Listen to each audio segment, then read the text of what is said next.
Bien, buenas tardes a todos. Hoy nuevamente seguimos con las charlas del Laboratorio de Inteligencia Artificial IALAB y el Centro Nacional para la Inteligencia Artificial CENIA. Hoy nos presenta una charla Felipe del Río, estudiante del doctorado de la Universidad Católica acá en el Departamento de Computación, llamada Generalización Sistemática de Modelos de Deep Learning usando técnicas de meta-aprendizaje. Felipe, máximo 45 minutos para tu presentación. Luego de eso damos con la ronda de dudas y consultas que puedan surgir. ¿Vale? Puedes comenzar. Perfecto. Ya, muchas gracias, Jorge. Bueno, como dijo Jorge, y varios de acá me conocen, yo soy alumno doctorado con Álvaro, y llevo aquí un par de años haciendo investigación en el grupo. Lo que día les voy a presentar generación sistemática de modelos de Deep Learning usando técnicas de meta-aprendizaje. ¿Y de dónde viene un poco esta investigación? O sea, algo que decirle un poco que estábamos conversando con Jorge, pero esta investigación estaba basada en lo que presenté en la candidatura, entonces tiene como un poco esa estructura, aunque voy a presentar algunos modelos y algunos resultados para que sean como más de interés como para este tipo de charlas. Entonces, a menos de que haya estado como bajo una piedra, en los últimos años los modelos de Deep Learning han obtenido resultados que muchas veces son asombrosos. Hace poco, por ejemplo, DALL-E 2, que es un modelo de OpenAI, o sea, publicado en el paper, que fue entrenado con 650 millones de imágenes, lograba, en base como a una frase textual, generar una imagen como la que se ve ahí. Por ejemplo, cuando le apuntamos por un astronauta montando un caballo en un estilo fotorrealista, genera algo que todos podríamos decir que cumple la expectativa, y hay muchos ejemplos similares a este con resultados bastante impresionantes. Y no solo eso, también, bueno, en esta última década se han posicionado como modelos, los modelos de Deep Learning se han posicionado como el estado del arte en muchas tareas distintas. Todos conocemos el caso de visión, por ejemplo, en reconocimiento y detección de objetos, ¿cómo se llama? Análisis facial también, en NLP o procesamiento de lenguaje natural, con traducción automática, que fue uno de los primeros éxitos, o incluso modelos de lenguaje donde se generan textos que son súpermente realistas. En Hacker News, por ejemplo, uno de estos textos llegó a ser el número 1, engañando un poco a la comunidad. Y en muchos otros dominios como video, audio y otras cosas que probablemente hayan trabajado o hayan visto. Entonces, estos modelos en su forma más básica son más básicas, son bastante, se usan de distintas formas, todos lo sabemos, pero por lo general son redes profundas que componen una gran cantidad de capas diferenciables, y al ser profundas terminan siendo de gran tamaño, o son súper parametrizadas, sobreparametrizadas.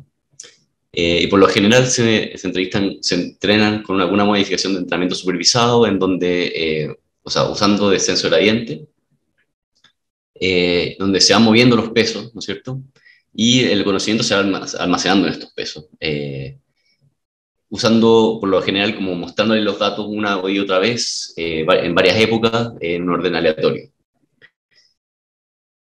Entonces, ¿qué un poco ha impulsado o ha explicado este éxito? Primero que nada, son redes más profundas.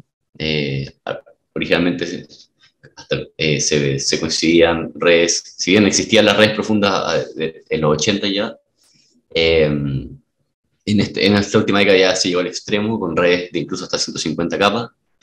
Nuevas arquitecturas, por ejemplo, los transformers, nuevas formas de entrenamiento, meta-learning con MAML, por ejemplo, o Reptile, o lo que se ha escuchado mucho últimamente, como Self-Supervised Learning para, por ejemplo, BERT o muchas tareas de visión, ¿no es cierto? Pero por sobre todo también gran cantidad de datos, ¿no es cierto? Eso quizás fue un poco el punto de inflexión que hizo que precipitó un poco este éxito. Y aunque no se sabe perfectamente cómo generalizan, cómo generalizan exactamente estas redes, sí se ha visto en varios trabajos que funcionan más o menos aproximando, o sea, memorizando patrones superficiales de entrada y salida. Y esto puede ser un problema porque principalmente, y lo que nos interesa en esta tesis o en el trabajo que yo estoy haciendo, es que no generalizan sistemáticamente porque al final interpolan los datos de entrenamiento. Entonces, una ilustración es, si le mostramos, por ejemplo, a la red un cuadrado azul y un círculo rojo, después le preguntamos por un cuadrado rojo, esta va a mezclar un poco los datos de entrenamiento y no va a combinar los conceptos correctamente. O incluso en modelos que han tenido, porque uno podría pensar, tenemos una tonelada de datos, entonces con eso el modelo va a aprender a generalizar eventualmente. Sin embargo, DALI, que es este modelo que le mostré al principio, si le pedimos un cubo azul sobre un cubo rojo al lado de una esfera amarilla más pequeña, si bien genera este tipo de imágenes como las que se ve ahí, que ni una es correcta, a pesar de que hay una intuición de que efectivamente o sea, algo está entendiendo sobre cubos, esferas y las relaciones que están entre ellas, sobre, al lado, más pequeña. Sin embargo, no logra hacerlo correctamente, completamente correctamente, no logra combinar este conocimiento sistemáticamente. Entonces, y bueno, si vemos más imágenes, porque yo acá elegí 4 imágenes, pero en verdad hay como 10 en este ejemplo, y todas estaban incorrectas. Pero esa es como la intuición un poco de qué es la generación sistemática, pero ¿cuál es la definición que vamos a usar un poco? Estas definiciones son siempre como etéreas, como que hay muchas formas de definirlas, pero una de las formas más que uno comúnmente encuentra es que es manipular conceptos conocidos de forma novedosa. Entonces, cualquier agente que pueda entender lo que es una llama blanca o conocer lo que es una llama blanca y un perro café, si es sistemático, implicaría que conoce lo que es una llama café. Viene como de chiripazo. Entonces, ¿por qué es útil? Porque nos permite un poco componer el conocimiento como en los conceptos de regla.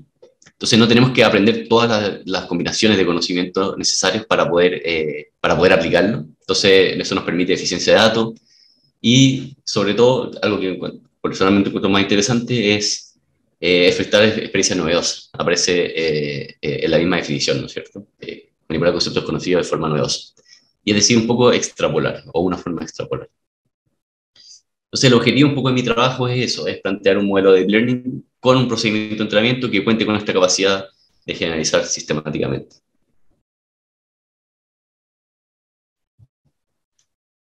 Entonces, un poco la propuesta de investigación, primero que nada, quería contarles un poco dónde vamos a situar esta propuesta. Hay varios benchmarks que sirven para verificar temas de sistematicidad, y uno de ellos es GISCAN. GISCAN en particular, la tarea de GISCAN es, tenemos una grilla, que es una situación, o le vamos a llamar situación o el contexto, en donde se sitúa un agente, que lo pueden ver acá en la esquina inferior derecha, y varios objetos, y los objetos son figuras de distintos colores, de distintos tamaños, puestas durante la grilla, y le vamos a entregar un comando a ese agente, por ejemplo, walk to a small circle, y el agente tiene que votar una secuencia de acciones que van a cumplir este comando. Entonces, si le pedimos que vaya al círculo más pequeño, estamos viendo acá, entonces el agente tiene que girar a la derecha, avanzar, avanzar, girar a la derecha y avanzar. Pero ¿cuál es la gracia un poco de esta? Porque es una tarea bastante simple en comparación a las otras que hemos visto. Es que, ¿y por qué mide sistematicidad? Principalmente porque hay diferencias sistemáticas entre el set de entrenamiento y el set de test. Por ejemplo, en el set de entrenamiento podemos tener que la gente pueda, o sea, podemos tener ejemplos en donde donde el objetivo en relación a la gente esté en cualquier dirección, menos al sur oeste, por ejemplo. Entonces dejamos solo los ejemplos en donde el objetivo esté en el suroeste para test, y en todas las otras direcciones para entrenamiento. Entonces, por ejemplo, el agente va a encontrar objetivos que están directamente al oeste, directamente al sur de él, pero no a la combinación de sur y oeste. Y los modelos tradicionales de Deep Learning en esto fallan rotundamente. No, hasta ahora no he visto un trabajo que pueda solucionar esta tarea. Y así como esa tarea de generalización, hay 9 tareas de generalización, cosas más lingüísticas, de largo, cosas de cómo aplicar adverbios o combinaciones. Entonces, es un dataset súper rico para probar este tipo de cosas. Y en base a eso, nosotros planteamos 3 hipótesis. Son 2 que están enfocadas en el modelo. La idea es darle los sesgos, o sea, la estructura necesaria al modelo para que pueda generalizar sistemáticamente. Es como una especie de inductive bias. Y una que está enfocado en la forma de entrenar este modelo, que la idea un poco es atacar el problema de memorización. Entonces, la primera hipótesis es, se motiva un poco con la definición que tenemos de sistematicidad, que es manipular conceptos conocidos de forma novedosa. Entonces, las cosas que tenemos que aprender ahí, o que nuestro modelo va a tener que aprender, es, primero que nada, los elementos conocidos, o los operandos, y después, cómo vamos a manipular esos elementos, u operadores. Entonces, si plasmamos como ese problema en el ejemplo que vimos antes, están las entidades, por ejemplo, llama y perros, y tenemos un operador que va a decir como el color de la entidad. Entonces podemos decir que el operador es blanco, por ejemplo, y café, que va a generar una representación distinta para una llama o un perro. Entonces, simplemente aplicando ese operador café en la entidad llama, podríamos tener, ¿cómo se llama?, esta generalización, ¿no es cierto? Entonces, vendría como un poco, está relacionada a esta habilidad como más algebraica, y queremos nosotros plasmar eso en la estructura de la red. Entonces, de ahí viene nuestra primera hipótesis, que es dotar a un modelo de aprendizaje profundo con una separación estructural entre operadores y operandos. Él le permitirá representar estos conceptos y poder aplicarlos para generalizar sistemáticamente.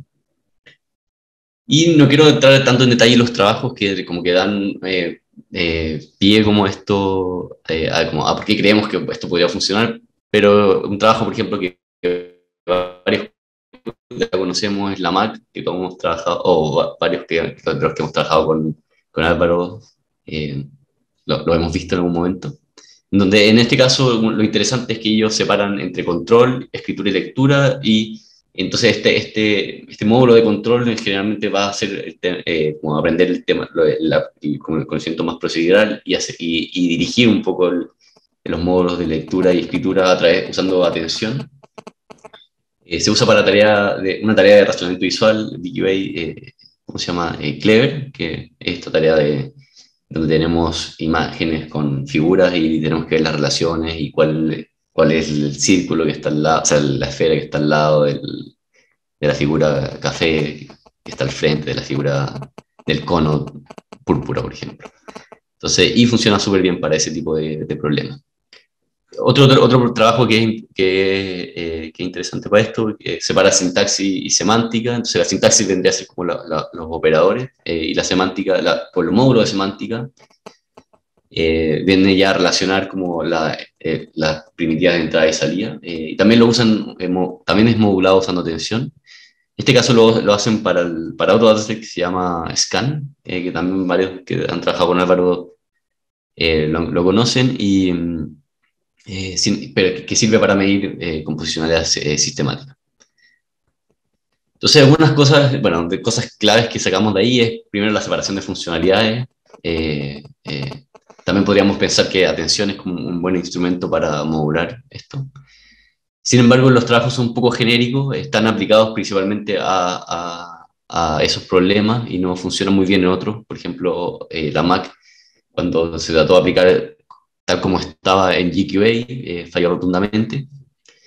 Y también como que no tenemos una especialización de los módulos mediante el entrenamiento un poco. Nosotros algo que sí queremos hacer distinto a esto es especializar los módulos con un entrenamiento como alterado. Y eso va a venir un poco más en la segunda hipótesis. Entonces, queremos dividir, hacer esta división, ¿no es cierto? Que es un módulo que se encargue un módulo de operadores y operar, y otro módulo que se encargue ya más de manejar los operandos o lo que se llama como variable binding. Entonces tenemos un primer módulo, un modelo que desarrollamos que que se ve así, en el fondo va a recibir la situación, el comando, ¿cómo se llama? Y las acciones previas. Las acciones previas porque es autorregresivo, entonces vamos a ir votando la siguiente acción en cada momento. Y vamos a tener, todo eso lo vamos a entregar o sea, vamos a entregárselo a un Operational Composer, que voy a explicar un poco más en detalle, y un módulo de ejecución que es el que va a recibir toda la información y ir votando las siguientes acciones. Se me...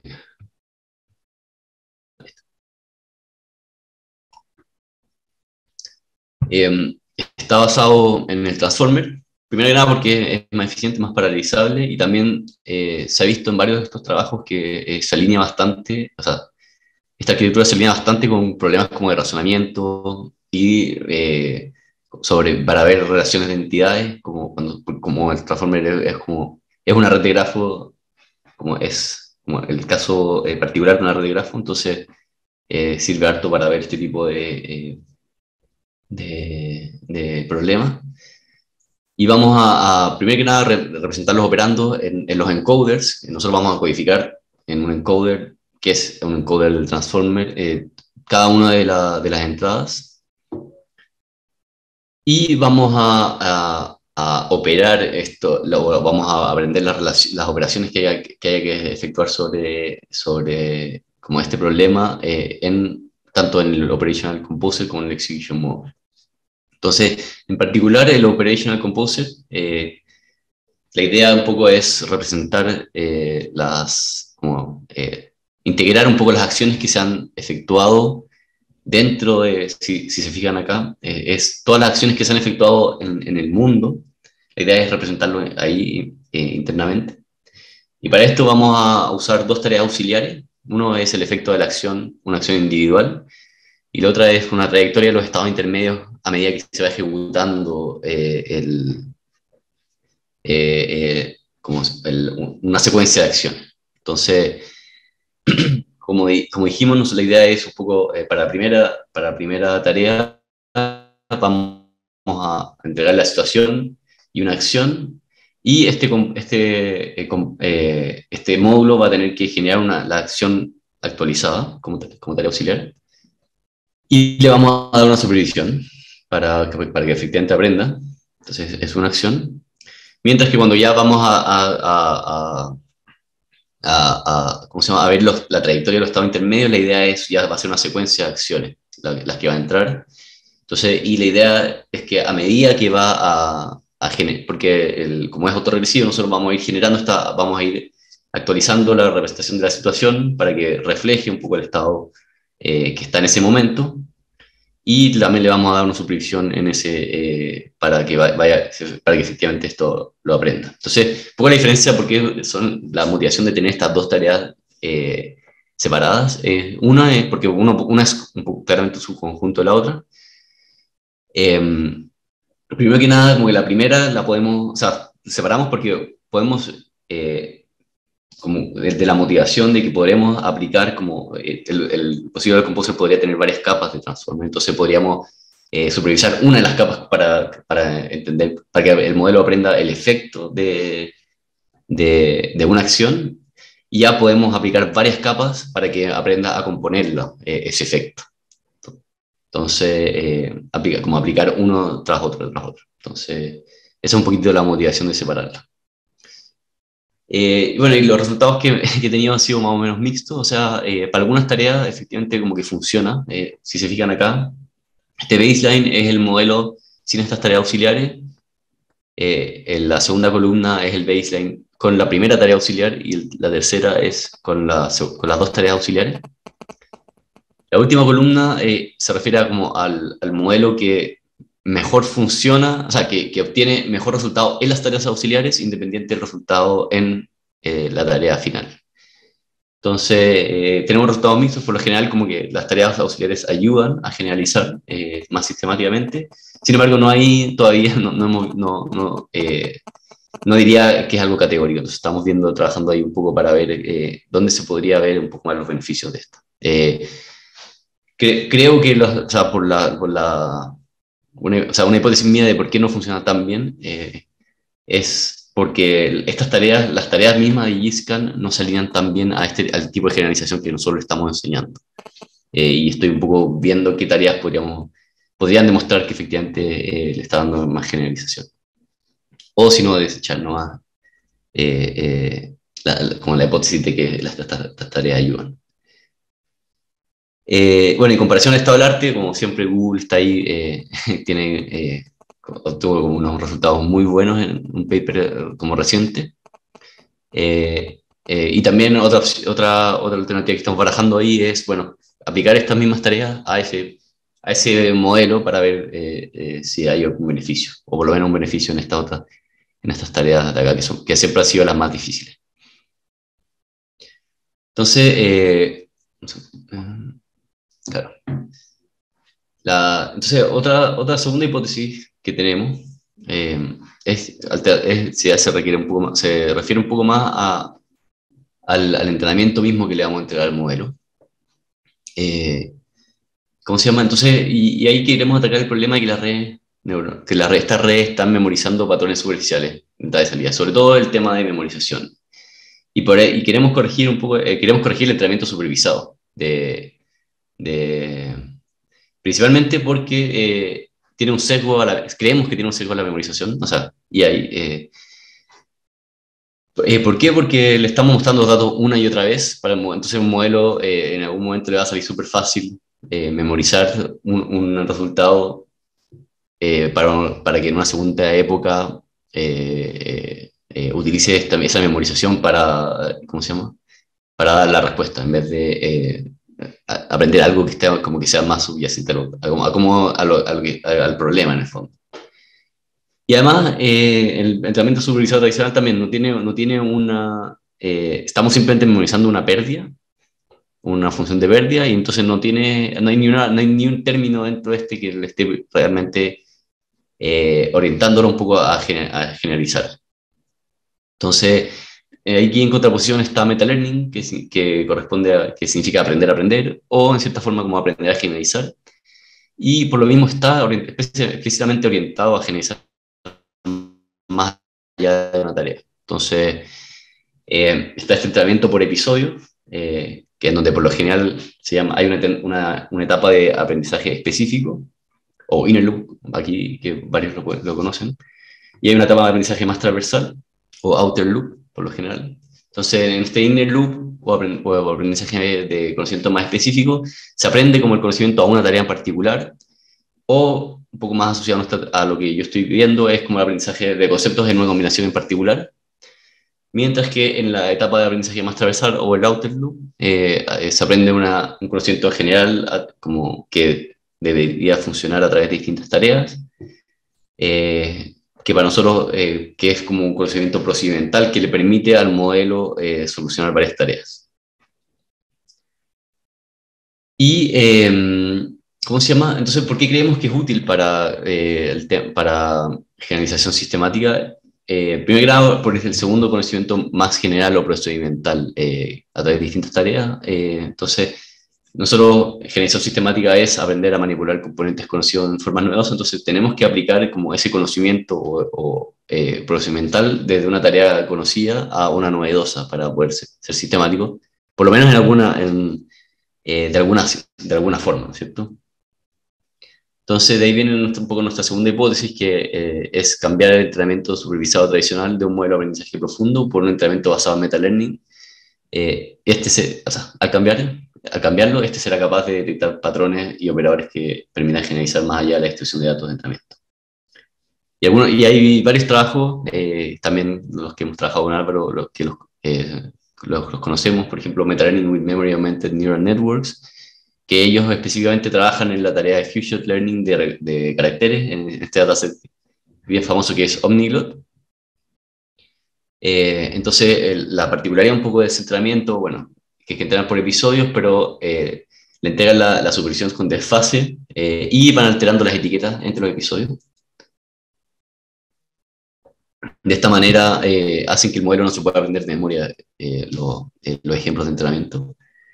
Y un paper que tomó un poco esta idea y lo aplicó ya en una tarea de generalización sistemática, eh, ¿cómo se llama? Que es la misma tarea de scan que les comenté antes, que la diferencia, que también hace un entrenamiento de episodio, pero la diferencia es que esta vez estamos entre los episodios para que el modelo no memorice, fueron cambiando la asignación de primitivas entre episodios, entonces, a ver, siguiendo un poco más atrás, la tarea de scan es, nosotros entregamos a un agente un comando y el agente tiene que ejecutarlo con acciones, entonces si decimos como run twice, el agente tiene que votar run run.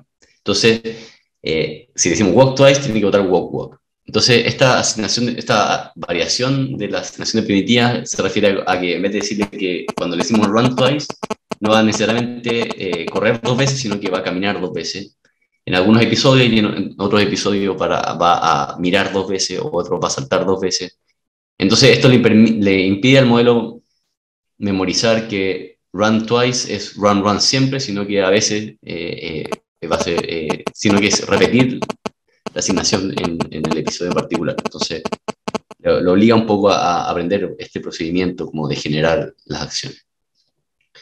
Entonces, ¿por qué es importante? Lo que quiere sacar un poco de estos trabajos es que, bueno, aprender conocimiento procedimental es importante para la generalización sistemática, y que también es algo importante es impedir o dificultar la memorización, porque si no es lo que le va a salir más fácil a la red y lo que va a terminar haciendo. El paper, bueno, de Santoro no ataca un poco el modelo mismo, ataca el problema de fusion, y eso hace que, bueno, que si bien están relacionados, no es directo, pero y el segundo modelo ataca un poco una sistematicidad que es más limitada, que es solo cambiar la primitiva. Entonces, directamente en un dataset como GScan no funcionaría. Y otra cosa que queremos y que nosotros queremos incorporar es que no hay una, ¿cómo se llama? Diferenciación entre los módulos, entonces nosotros queremos como incorporar eso, creemos que puede ayudar. Entonces proponemos un poco usar este método de entrenamiento y como que especializar las distintas partes del modelo en las distintas etapas de entrenamiento, entonces usando en el inner loop queremos aprender más que nada los conceptos y patrones para una tarea específica, o sea, y es decir, darle supervisión al modelo, a la parte del modelo que se enfoca más en los operandos. En el fondo tiene que aprender un poco la asociación entre la entrada y la salida a nivel de operandos o primitivas, y la idea es en la parte más transversal o en el outer loop ya aprender cómo a manejar estas primitivas y cómo componerlas, y por eso queremos supervisar el módulo de operadores.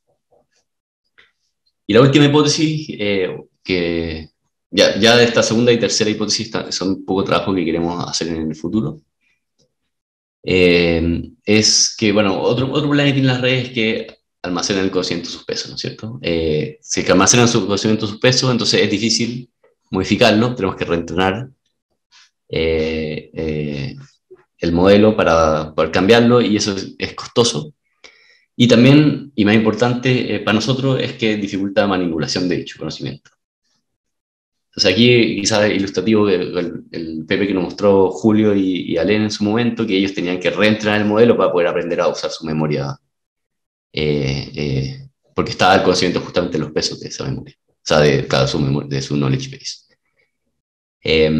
Y de ahí viene un poco nuestra tercera hipótesis, que es dotar de una memoria externa sumado a un entrenamiento adecuado permitirá al modelo de redes neuronales la capacidad de representar operandos y poder efectuar operaciones de inferencia sobre esto de forma eficiente. Y también dos trabajos que nos soportan un poco son los mismos dos que presentamos en la sección de la segunda hipótesis, que en el fondo lo importante es que para poder resolver cada tarea en episodio, nosotros tenemos que guardar la información relevante para ese episodio, porque si no el modelo no va a no va a saber qué hacer. En el fondo todo va a ser aleatorio. Entonces, en el primer caso se va guardando la asignación para el episodio como prototipos, es decir, como el carácter con su etiqueta. Y en el segundo caso se van guardando ejemplos de entrenamiento con la asignación de primitiva correcta en la memoria, que es una memoria de key value. Entonces el key va a estar la entrada o sea, la entrada, o sea, los comandos de entrada y el value va a estar los comandos, las acciones de salida. Y ahí el modelo puede efectivamente usar esta memoria para poder resolver el problema. Entonces es importante poblar esta memoria con los elementos claves para resolver un episodio, si no el modelo no va a poder, no va a aprender a usarla, no va a poder manejar el conocimiento. También es importante que la información esté como activaciones, de manera que pueda como operar. Y algo que es relevante que aparece en los dos papers, que es que hay que forzar un poco esto. Entonces, de cierta forma, cuando le estamos cambiando de asignación, si es que el modelo, si es que el entrenamiento no fuerza que el modelo use esa memoria, no, si es que tiene otra forma más fácil, este va a explotar esa forma más fácil y no va a aprender lo que queremos en el fondo. Otras estrategias para que forzar un poco el uso de la memoria que usan, por ejemplo, el segundo paper, es mostrarle ejemplos que están directamente en la memoria, de manera que al modelo le salga súper fácil usar la memoria para poder solucionar el problema. Y bueno, también un poco la dificultad, como lo que sí queremos cambiar es que, principalmente, que no hay diferenciación entre los distintos componentes. Entonces, queremos un poco forzar eso. Y además, la asociación que existe en esos modelos es a nivel de primitivas. Nos gustaría que también podamos guardar cosas a nivel de operadores. Entonces, proponemos como incorporar una memoria externa, aprender a usarla, usando el entrenamiento basado en metalearning. Y la idea es que se vaya guardando como activación a la red, de manera que podamos operacionar o sea, usar ese conocimiento.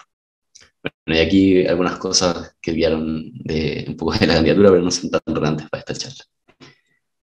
Y eso, muchas gracias. No sé si hay alguna pregunta, algún comentario. Feliz de escucharlo. Gracias, Felipe. Muy buena tu presentación. Bueno, ahora dejamos la ronda de consultas y dudas si es que surgen tanto en el chat como acá presencial. Yo tengo dos dudas. ¿Se escucha? Sí, Dale, escucho. sí, dale, Bueno, Joaquín. oye, muy bacana la presentación. Encontré que hay hecho caleta para lo que es este tema y encuentro que vais bien orientado, que lata que no hayan salido buenos resultados, pero se va a ganar el tema. La primera pregunta es que la primera hipótesis, tú le das un entrenamiento supervisado en donde, esta tarea auxiliar en donde en cada acción que tomas, tú le das como la supervisión de como el mapa ideal. O sea, no cacho mucho, si podéis volver a esa diapo. En la primera hipótesis, la tarea auxiliar, cuando mostráis como esta supervisión con eso, Aquí. Sí. ¿cómo, o sea, siempre hay como una única solución para llegar a la meta? Para este dataset sí.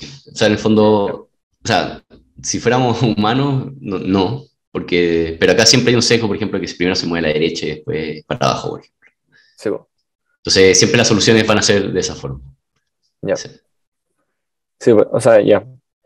Pero porque al final esa supervisión igual es como súper forzada, como quizá haya intentado ver como si es que llega como por otro lado, quizá. O sea, lo que termina pasando, por lo menos, bueno, yo siento que fue uno de los problemas más interesantes como de este dataset, porque no ha podido ser solucionado, es este, por ejemplo. Y no es que no lo pueda solucionar, sino que lo que tú veías al final, lo que pasa es que si el modelo tiene que llegar acá, el modelo solo baja y después no va a la izquierda. No. Es como que tienen ese sesgo de que siempre como están acostumbrados solo a bajar y nunca bajar y ir a la izquierda, que no lo hacen.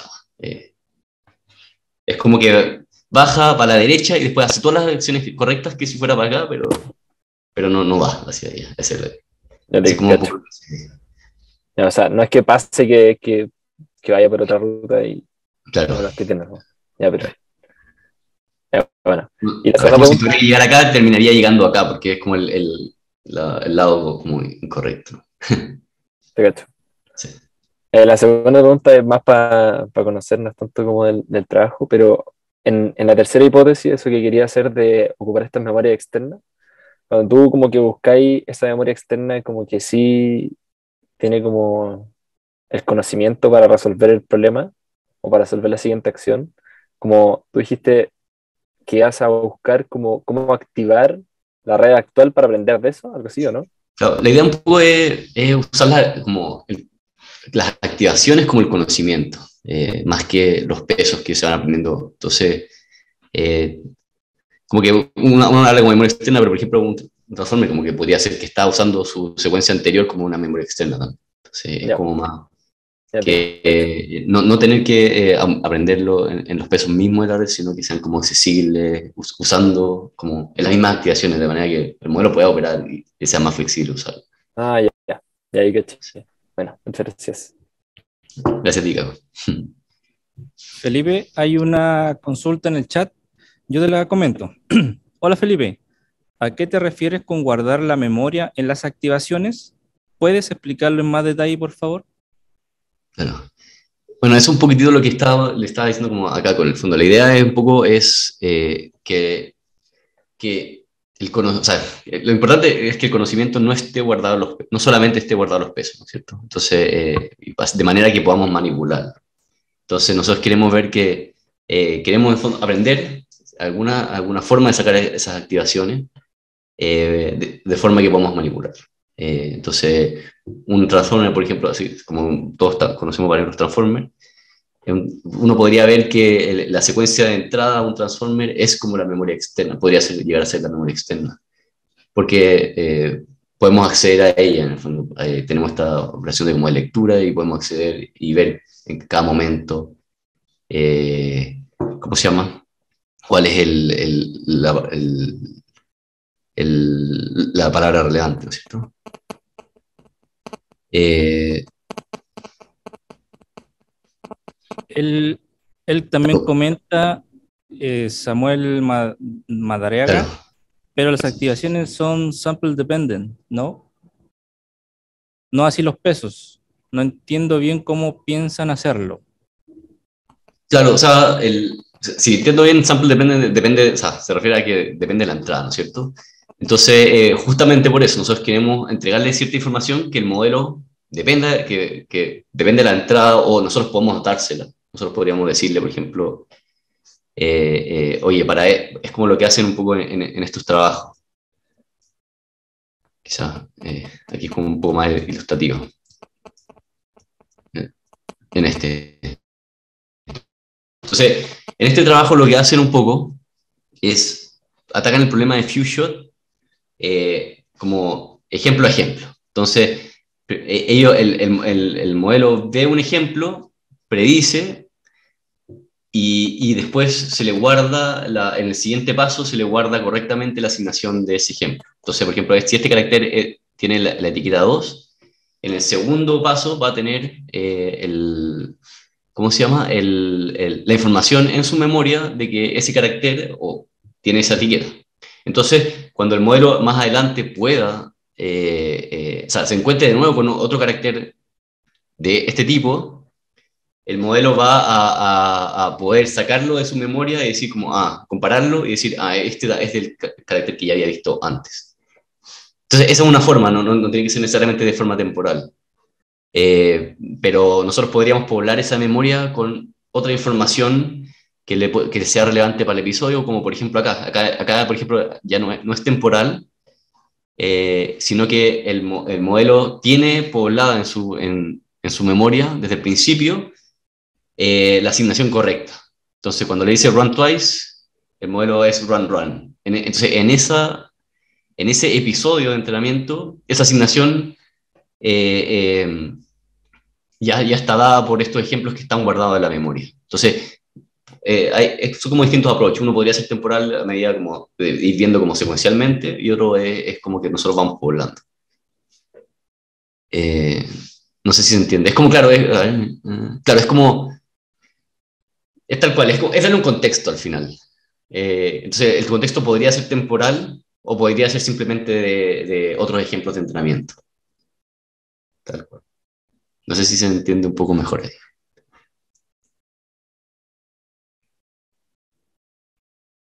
Claro. En el primer caso, el contexto, insisto, es como las cosas que ya he visto antes, los prototipos de los ejemplos que ya ha solucionado o se ha equivocado el modelo.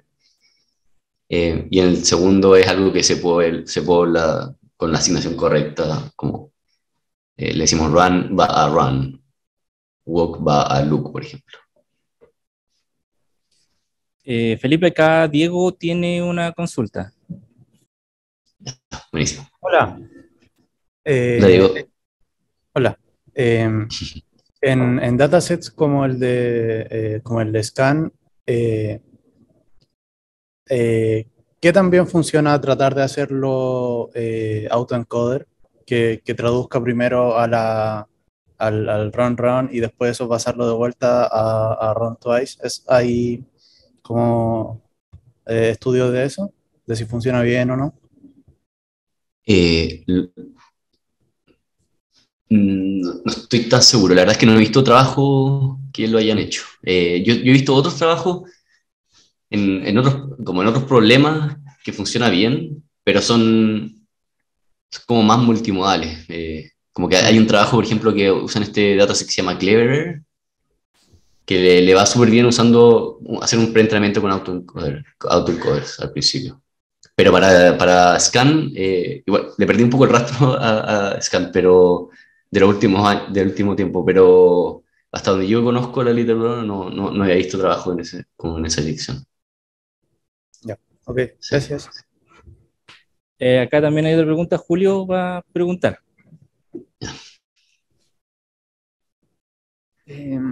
Hola Felipe, ¿cómo estáis? El Julius. Buena presentación, qué bueno que te haya ido bien ayer también, así que felicitaciones por eso. Gracias. Mi pregunta, perdón por volver al tema anterior, pero yo creo que es un tema bien interesante. Este tema de generar o de tratar de usar esta memoria para como condicionar básicamente tu modelo. ¿Lo han pensado en un estilo así como un hyper network donde tú vas generando los pesos a partir de esta memoria o vais condicionando como mediante la generación de pesos o el entrenamiento de estos pesos a partir de la memoria que estoy guardando? O sea, claro, es una buena, o sea, yo creo que es una buena alternativa, y como una buena idea. Siento que un poco lo que hace el Transformer de repente es un poco eso, ¿no es cierto? Como que los pesos, tú al final estás usando los mismos pesos para generar nuevas atenciones, generar nuevas como activaciones y vais procesando en base a eso, como en un scaffold como común, ¿no es cierto? Como, igual aprendí la función de feed forward, ya las funciones que van embebiendo estos pesos para hacer las atenciones, pero al final lo que igual una buena parte de eso, como del procesamiento, se hace usando los mismos pesos de como esta memoria, ¿no es cierto?, de este contexto. Entonces yo siento que como que el Transformer te da un poco de eso, quizás como, o una variedad, como un sabor de lo que se podría hacer, no la única, pero claro, porque también me imagino que se podría hacer algo como film, por ejemplo, también, que como que tú estás ahí como poniendo una atención un poco distinta, ¿no? Ah, o sea, con Transformer tú, en vez de hacer como este self-attention, sería una atención en base a esta memoria, básicamente, o algo de ese estilo. Claro, como que tú sacáis, generáis como, en base a toda la memoria, generáis como una cuestión que ponga atención. En vez de como generar, autorizar todos con todos, ¿no es cierto? Perfecto. Bueno, Sí. gracias. Gracias a ti, Julius. Ya, Felipe, entonces, no habiendo más preguntas en el chat ni acá, te damos las gracias. Muy buena presentación. Y bueno, obviamente te dejamos invitado para una próxima oportunidad para que puedas presentar ya quizás tu tema final, quizás ya cuando ya estás a puertas de defender. Así que muchas gracias a todos, tanto las personas online como las presentes acá, y nos estamos viendo ya la próxima semana. Muchas gracias, Jorge. Gracias a todos por escuchar. Gracias, Felipe. Nos vemos. Chao.